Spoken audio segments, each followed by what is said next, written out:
ఇవాల్టి కథ హద్దు. రచించిన వారు పాలకొల్లు రామలింగస్వామి గారు. రాత్రి 8 గంటలవుతుంది. అసలే వేసవికాలం, పైగా ఉక్కపోత, ఆపై కరెంటు కోత. గాలాటం లేదు. గొల్లవీధిలోని ఇళ్లలో సగం జనం రోడ్ల మీదనే ఉన్నారు.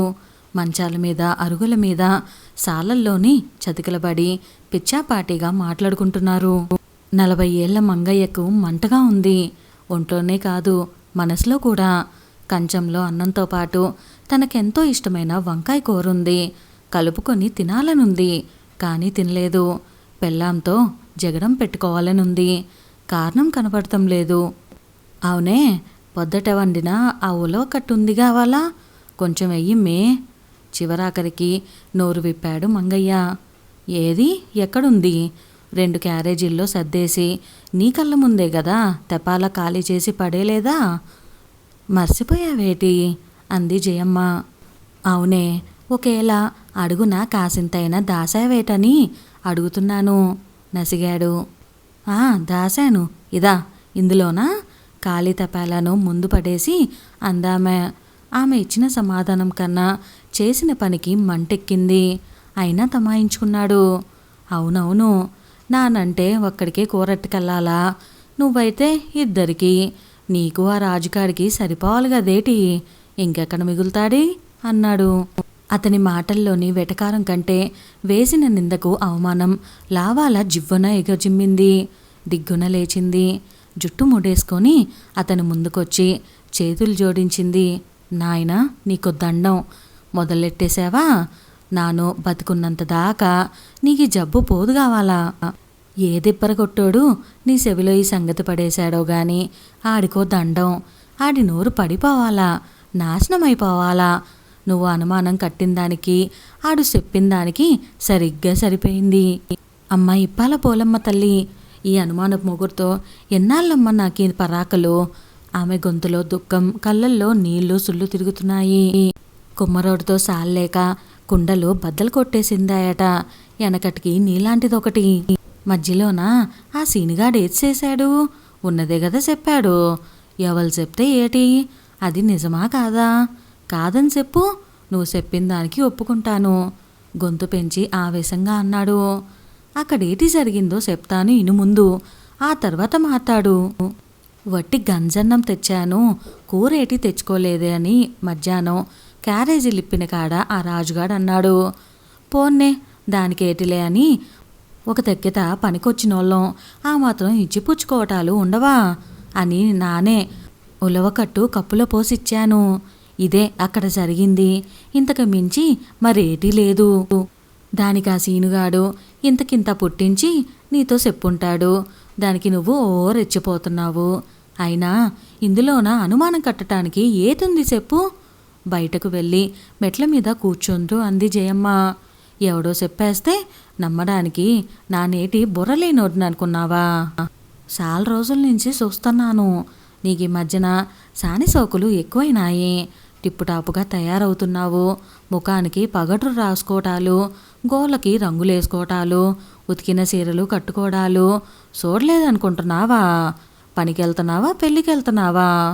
ఎవరినా కట్టుకుంటానికేంటి సింగారాళ్ళు? నాకు తెలీదా?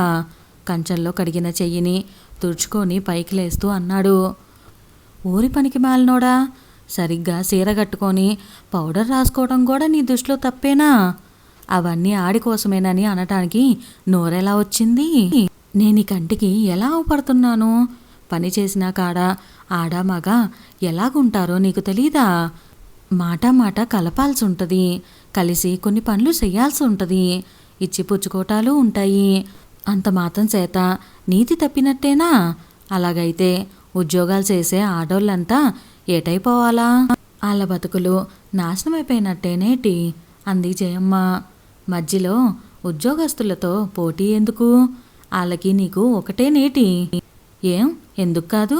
ఉద్యోగస్తులైనంత మాత్రాన వాళ్ళు మాత్రం ఆడోళ్ళు కాదా? వాళ్ళకి మాత్రం ఇలాంటి సమస్యలు ఉండవా? ఏదైనా చూడరానిది చూసినా, ఇనరానిది ఇన్నా అప్పుడు రంకంటగట్టు. అంతేగాని నోరుంది కదా అని ఇష్టం వచ్చినట్లు నోరు పారేసుకుంటే మాత్రం మర్యాద ఉండదు, జాగ్రత్త. వేలెత్తి చూపించి మరీ శివంగిలా విరుచుకుపడింది. తల్లిదండ్రుల మధ్య గొడవేదో పెద్దదే జరుగుతుందని గ్రహించిన పిల్లలిద్దరూ బయటికొచ్చారు. చూస్తున్న సెల్తో పాటు అప్పుడప్పుడు వారి వైపు కూడా భయం భయంగా చూడసాగారు. ఏటే గుడిసేద్దానా, వార్నింగ్లు ఇస్తున్నావు, ఊరుకుంటున్నాననా? ఏది మళ్ళీ ఆ మాటను? కోపంతో ఊగిపోవడమే కాక తలొంచి జయమ్మ వీపుపై దబా దబా 2 దెబ్బలు వేశాడు. అమ్మా సచ్చాన్రోయ్ దేవుడోయ్!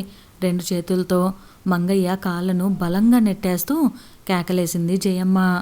ఆమెతో పాటు పిల్లల అరుపులకు ఇళ్లలో నుంచి కొంతమంది బయటకు వచ్చి నుంచున్నారు. పక్కింటి పారయ్య పరుగు పరుగున వచ్చాడు. మంగయ్యను ఒక తోపు చూశాడు. మంగయ్య పక్కన పడ్డాడు. ఏడ్చుకుంటూ నోటికొచ్చిన తిట్లను అందుకుంది జయమ్మ. ఒరేయ్, నీకు బుద్ధుందా? పశువులాగా పేటరైపోతున్నావు. నీతో పాటు బక్కలాగా రోజంతా పనిచేసి వచ్చిన ఆడదాని మీద చేసుకున్నావు, అనుమానాలు కడుతున్నావు, అది పిల్లల ముందు. నీకేం పోయే కాలంరా? చీవాట్లు పెట్టాడు పారయ్య. అది కాదు మామా, అదెంత మాట అన్నదో నీకు తెలీదు. తెలిస్తే నువ్విలా మాట్లాడవు. ఆవేశంతో రొప్పుతున్నాడు మంగయ్య. సాల్లేరా, మా గొప్పగా చెప్పొచ్చావు. మీ గొడవంతా నాకు తెలియదనుకున్నావేటి? దానిమీద అంత అనుమానం ఉన్నోడివి పనికెందుకు పంపాలా? మానిపించి ఇంట్లోనే ఉంచు. పనికి పంపితే అనుమానం కట్టకు, అంతేగాని రోజు ఎందుకీ జట్టీలు? పారయ్య మాటలకు వెనక్కి తగ్గాడు మంగయ్య. సీనన్న, ఇదిగో నువ్వున్నావు కాబట్టి ఇప్పుడే నా మాట చెబుతున్నాను. రేపటి నుంచి పనిలోకి ఎల్లనగాకెళ్ళను. మొగుడెంత తెస్తే అంత. దాన్నే సర్దుకొని నేను నా పిల్లలు కలిసి కలో గంజి తాగి ఇంట్లోనే ఉంటాం తప్ప బయటికెళ్ళను. అర్థమైందా? చెప్పదు కాడికి. చెరుకు ముక్క తెగ్గొట్టినట్లుగా కరాఖండిగా చెప్పింది జయమ్మ. పిల్లలతో సహా లోపలికి వెళ్ళిపోయి దబాల్న తలుపు వేసుకుంది. మంగయ్య వైపు చీదరగా చూసి అక్కడి నుంచి వెళ్ళిపోయాడు పారయ్య. తలకెక్కిన మత్తు దిగి వాస్తవంలోకి వచ్చిన మందుబాబులాగా మంగయ్య పరిస్థితి మారింది. ఇంటి అరుగే ఆ రాత్రికి అతనికి దిక్కయింది. దానిమీదే పడుకున్నాడు. తెల్లారింది. వేప పుల్లతో పళ్ళు తోముకున్నాడు. గోలెంలోని నీటితో ముఖం కడుక్కున్నాడు. శాలలోని మేకలు మే మే అని అరుస్తూ ఆకలికి చూస్తున్నాయి.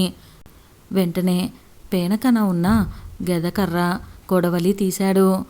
కోనమ్మ చెరువు వైపుకి తోవ తీశాడు. 4 రకాల చెట్ల కొమ్మల్ని నరికి తల మీద కొన్ని, చేత్తో కొన్ని తీసుకొచ్చి వాటిని మేకల ముందు పడేశాడు. అవి ఆబాగా తినడం ప్రారంభించాయి. ఒరేయ్ తిరుపతి, మీ అయ్య వచ్చినట్లున్నాడు, ఈ టీ తీసుకెళ్ళి ఇచ్చి. మూడు సాల్లోకి వచ్చి కూర్చోవటం చూసి కొడుకుకి పురమాయించింది జయమ్మ. తిరుపతి ఇచ్చిన టీ తాగి ఇంట్లోకొచ్చాడు. వర్షం పడతాదో ఏటో. తెల్లారేసరికి మబ్బేసింది. భార్యతో మాట కలపాలని చూశాడు మంగయ్య. ఆమె పట్టించుకోలేదు. రాతంతా నిద్రపోలేదని జయమ్మ వాళ్ళకమే చెబుతుంది. మేస్త్రి ఇందాకే ఫోన్ చేశాడు. బంగారమ్మ కాలనీలోనే పనట. బ్యాగ్ వచ్చేయమన్నాడు. ఇద్దరము ఎల్లాలా, వంట చేసేయ్. జయమ్మ ఉలకలేదు పలకలేదు. మళ్ళీ రెట్టించాడు, బతిమాలాడు. రానన్నాను కదా, ఎందుకు రమ్మంటున్నావు? స్థిరంగా అంది. అలాగంటే ఎలాగా? నీకు తెలియదేటి? ఈ ఇల్లు అప్పు మీదుంది. ఇద్దరము పనిలోకి వెళ్తేనే కదా ఏ నెలకు సన్నీళ్ళు సాయంలాగా కొంతైనా తీరుతాది. నువ్విప్పుడు సగంలోని చేసి రానంటే ఎలా చెప్పు? జయమ్మ గడ్డం పట్టుకొని ప్రాధేయపడుతూ దీనంగా అడిగాడు. మెట్టు దిగింది జయమ్మ. అది ఒక షరతు మీద. పనికొచ్చే మగాళ్ళతో సంబంధాలు అంటగట్టనని దేవుడిపై ప్రమాణం చేస్తేనే వస్తానంది. మంగయ్య ఒప్పుకున్నాడు. వెంకటరమణమూర్తి పటం మీద ఒట్టేశాడు. వంట గంటలో పూర్తి చేసింది. ఇద్దరికి చెరోకి క్యారేజీని కట్టింది. పిల్లలిద్దరికీ బాయ్ చెప్పి బయటికొచ్చింది. ఆటో ఎక్కడానికని మొగుడు వెనకానే రోడ్డు మీద నడక సాగించింది. దారి పొడవునా ఆమె వైపు నుంచి చూపు మరల్చుకోలేని వారు కొందరైతే మాట్లాడే వంకతో అతన్ని అన్ననో తమ్ముడనో వరుసలు కట్టి పిలిచి మరీ ఆమెతో మాట కలిపేవారు. మరికొందరు అంతటి అందమైన విగ్రహం జయమ్మది. పెళ్ళైన కొత్తల్లో ఇస్త్రీ చీర కట్టుకొని వల్లంతా పసుపు రాసుకొని ముఖాన ఎర్రని పొట్టు పెట్టుకొని బోరింగ్ దగ్గరకు వస్తే కొన్ని జతల కళ్ళు ఆమె వైపు ఆబాగా చూసేవి. మొదట్లో అతనికిది గర్వంగా ఉండేది. కొంతకాలానికి ఇబ్బందిగా అనిపించింది. రాను రాను చికాకు తెప్పించింది. చివరికి అది ఆమె పాలిట అనుమానపు కంచెలా పాతుకుపోయింది. పాపమ్మ వలస ఊరు నుంచి టౌన్కి 8 కిలోమీటర్ల దూరం, 20 రూపాయల ఆటో ఛార్జీ, ప్రతిరోజు 80 రూపాయల ఖర్చు. వారి మొత్తం కూలీలో ఖర్చు పోను రోజుకు మిగిలేది 800 పైమాటే. దానితో ఇంటి ఖర్చు, అప్పు రెండూ గట్టెక్కాలి. ఆటో టౌన్ చేరేసరికి 9:30 అయింది. బెలగాంలోని అగ్రహారం వీధి సెంటర్లో ఇద్దరు దిగారు. అప్పటికే చాలామంది పని కోసం సిద్ధంగా ఉన్నారు. పనిని పురమాయించటంలో తలమునకలై ఉన్నాడు పెద్ద మేస్త్రి. సాధారణంగా వాళ్ళిద్దరినీ ఒకే చోటికి పనికి పంపిస్తాడటను. ఎందుకంటే మంగయ్య మనస్తత్వం బాగా తెలుసు. కానీ ఈ మధ్యన అలా కుదరటం లేదు. ఈరోజు కూడా భర్త దగ్గర కాకుండా వేరే చోటికి వెళ్ళమని చెప్పాడు. ససేమిరా వెళ్ళేది లేదని ఇంటికి వెళ్ళిపోతానంది జయమ్మ. మెల్లగా నచ్చజెప్పాడు మంగయ్య. అతని బలవంతం మీద తప్పనిసరి వెళ్ళింది. ఈ సమస్య ఆ ఒక్కరోజుతో ఆగలేదు. ఇంచుమించు ప్రతిరోజు కొనసాగింది.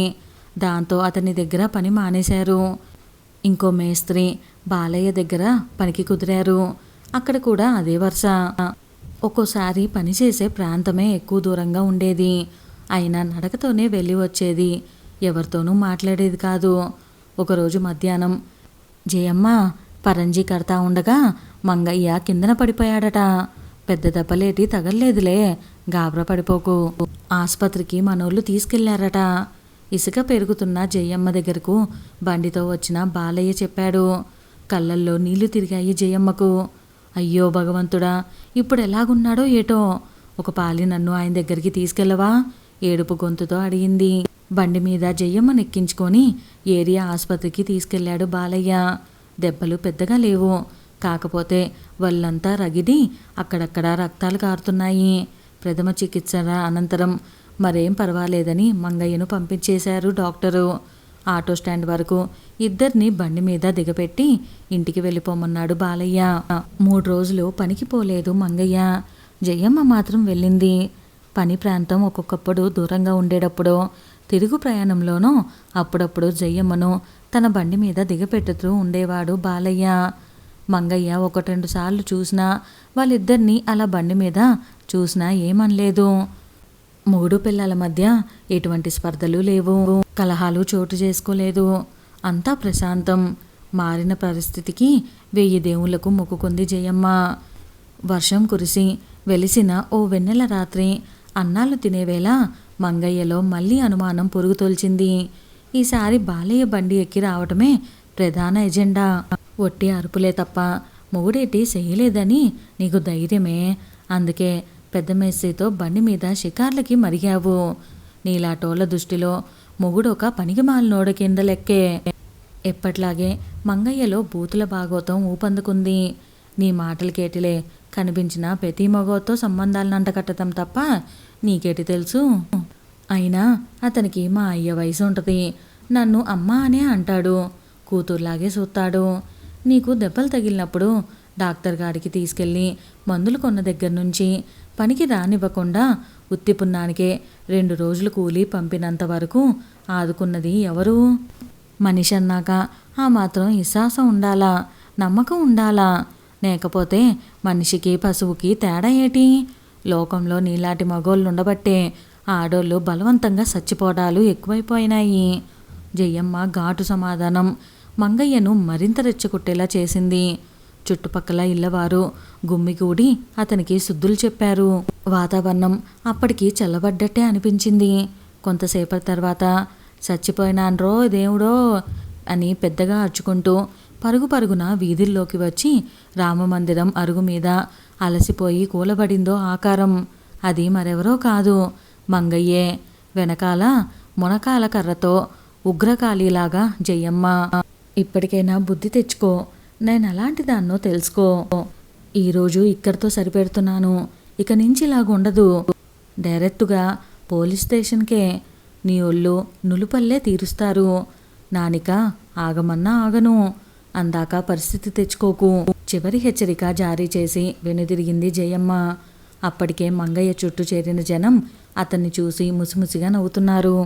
భార్యతో దెబ్బలు తిన్న అవమానంతో బిగుసుకుపోయి ఉన్నాడు మంగయ్య. అతని పక్కకు చేరిన పక్కింటి పారయ్య, ఒరే మంగయ్య, పెళ్ళయి 15 ఏళ్ళయింది. 2 పిల్లల్ని కాశావు. జయమ్మ ఎలాంటిదో నిజంగానే నీకు తెలీదా? లేదంటే తెలిసే నాటకాలు ఆడుతున్నావా? ఎందుకురా రోజు ఈ రగడా అన్నాడు. విచిత్రంగా ముఖం పెట్టాడు మంగయ్య. మావా, మంచి ప్రశ్న వేశావు. ఇప్పుడు చెప్తున్నాను. ఆ యమ్మి నిప్పే, కాదండం లేదు. కానీ అందంలోనా చదువులోనా ఆడదై మనల్ని మించిపోయి ఉందనుకో, మనల్ని మడతెడుతుంది, ఖాతరు చెయ్యదు. మరలాటప్పుడు మగోడేటవ్వాలా? అందుకనే అప్పుడప్పుడు ఇలాంటివి ఉంటుండాలని మా అయ్య ఎప్పుడూ అనేవాడు. పరిగెత్తే పశువుకి ముక్కుతాడు ఎలాగో, మించిపోయే ఆడదానితో ఇలాంటి పేచీలనేవి అలాగరా, లేకపోతే తట్టుకోవటం నీ తరం కాదురా అని. అందుచేతే ఆడదయ్యి మన చెప్పు చేతల్లోన ఉండాలన్నా, భయభత్తులు చూపించాలన్నా ఇలాంటివి ఉంటుండాలా? రహస్యం చెప్తున్నట్టుగా లోగొంతుకుతో చెప్పాడు. పకాలన నవ్వాడు పారయ్య. ఓరి ఎర్రి మంగయ్య, ఇంకా ఏ లోకంలో ఉన్నావురా? ఆ రోజులు పోనాయి. ఆడమంచికైనా పశువుకైనా తెగింపు రానంత వరకే మగాడి ఆటలు. వచ్చిందా ఇక మన పని అంతే. బతుకు బస్టాండే. ఎందుకైనా మంచిది. నీ పెళ్ళం మంచి జోరు మీదున్నట్టుంది, జాగ్రత్త రోయ్ చెప్పి వెళ్ళిపోయాడు పారయ్య. ఆ హెచ్చరికలోని అంతరార్థం సగం అర్థమయ్యి సగం అర్థం కాక పారయ్య వెళ్ళిన వైపు చూస్తూ ఉండిపోయాడు మంగయ్య. ఇదండి వాళ్ళది కదా. అతి తెలివితో వాళ్ళ ఆవిడ్ని అణిచి ఉంచాలి, తొక్కాలి అనుకున్నాడు. కానీ చివరికి అతడికే బెడ్స్ కొట్టింది. ఏదైనా మితిమించి మీరకూడదు. సవ్యంగా సాగిపోతున్న కాపురంలో లేనిపోని చిచ్చులు తనకే తాను పెట్టుకున్నట్లయింది. చదువుకున్న వాళ్ళైనా చదువుకుని వాళ్ళైనా కానీ ఇలాంటి తప్పులు చేసి చేతులారా జీవితాల్ని పాడు చేసుకోకూడదు. ఒకరు కింద ఒకరు పైన అనేది పక్కన పెట్టి ఇద్దరూ సమానంగా కష్టపడి ఇంటిని జీవితాన్ని ముందుకు తీసుకువెళ్ళటమే అసలైన భార్యాభర్తల బంధం, జీవితం. మీకు ఈ వీడియో నచ్చితే వీడియోని లైక్ చేయడం మర్చిపోకండి. అలానే మరెన్నో మంచి మంచి కథలు మన ఛానల్లో ఆల్రెడీ ఉన్నాయి. ఎవరైనా మిస్ అయితే ఒకసారి చూసేయండి, వినేయండి. చక్కగా ఏ వంట చేసుకుంటూనో అలా ఫోన్లో పెట్టేసి మీ వంట మీరు చేసుకుంటూ ఉండండి. వింటూ హాయిగా పని బడలిక కూడా తెలియకుండా ఉంటుంది. సబ్స్క్రైబ్ చేసుకోవటం మర్చిపోకండి. Stay tune. Bye bye. Thank you.